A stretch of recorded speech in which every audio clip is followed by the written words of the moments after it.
R ನ್ಯೂಸ್ಗೆ ಸ್ವಾಗತ. ನಾನು ಪರ್ವೇಶ್ ಪರಿಮಳ. ಬೆಳಗಾವಿ ಜಿಲ್ಲೆಯ ಯರಗಟ್ಟಿ ಪಟ್ಟಣದಲ್ಲಿ ಪ್ರತಿಭಟನೆ.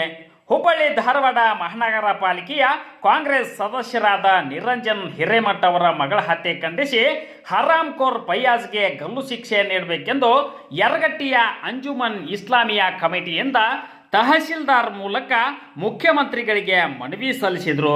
ಇನ್ನು ಅಂಜುಮನ್ ಕಮಿಟಿ ಅಧ್ಯಕ್ಷ ಕಾಸಿಂ ಸಾಬ್ ಹೊರಟ್ಟಿ ಮಾತನಾಡಿ, ಮಗಳನ್ನು ಕಳೆದುಕೊಂಡು ನೋವಿನಲ್ಲಿರುವ ತಂದೆ ತಾಯಿಗೆ ಭಗವಂತ ನೋವು ಸಹಿಸುವ ಶಕ್ತಿ ನೀಡಲಿ ಎಂದು ಪ್ರಾರ್ಥಿಸಿದರು.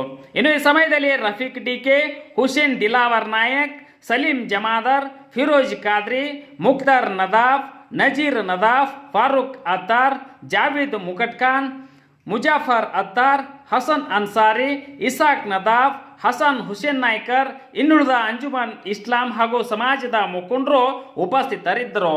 ಮನಕುಲಕ್ಕೆ ಆಘಾತ ತಪ್ಪಿದ್ದು ಈತನ ವಿರುದ್ಧ ನಿರ್ದಾಕ್ಷಿಣ್ಯವಾಗಿ ಅತ್ಯಂತ ಕಠಿಣ ಕ್ರಮವನ್ನು ತೆಗೆದುಕೊಂಡು ಶಿಕ್ಷೆ ವಿಧಿಸಬೇಕೆಂದು ಯರಗಟ್ಟಿ ಅಂಜುಮನ್ ಇಸ್ಲಾಮಿಯಾ ಕಮಿಟಿ ಹಾಗೂ ಸಮಸ್ತ ಯರಗಟ್ಟಿ ಹಿಂದೂ ಮುಸ್ಲಿಂ ಸಮಾಜದ ಪರವಾಗಿ ಮನವಿಯನ್ನು ಸಲ್ಲಿಸುವುದರ ಜೊತೆಗೆ ಸಮಾಜದಲ್ಲಿ ಇನ್ನು ಮುಂದೆ ಇಂಥ ಅಮಾನವೀಯ ಹೇಯ ಕೃತ್ಯಗಳು ನಡೆಯಬಾರದು. ಇದಕ್ಕಾಗಿ ಆರೋಪಿಯನ್ನು ಶೀಘ್ರವಾಗಿ ಮರಣದಂಡನೆಗೆ ಒಳಪಡಿಸಬೇಕು.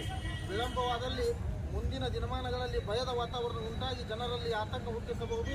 ಕಾರಣ ರಾಜ್ಯದಲ್ಲಿ ಇಂಥ ಘಟನೆಗಳು ಮುಂದೆ ನಡೆಯಬಾರದು. ಅದಕ್ಕಾಗಿ ಆರೋಪಿಯನ್ನು ಆದಷ್ಟು ಬೇಗ ಶೀಘ್ರವಾಗಿ ಶಿಕ್ಷೆಗೆ ಒಳಪಡಿಸಬೇಕು.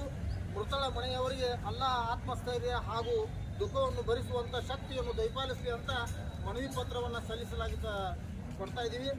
ಈ ತಹಶೀಲ್ದಾರ್ ಸಾಹೇಬರ ಮುಖಾಂತರ ಸನ್ಮಾನ್ಯ ಮುಖ್ಯಮಂತ್ರಿ ಸಾಹೇಬರಿಗೆ ತಹಶೀಲ್ದಾರ್ ಮನವಿ ಪತ್ರವನ್ನು ಸಲ್ಲಿಸಲಾಗಿದೆ.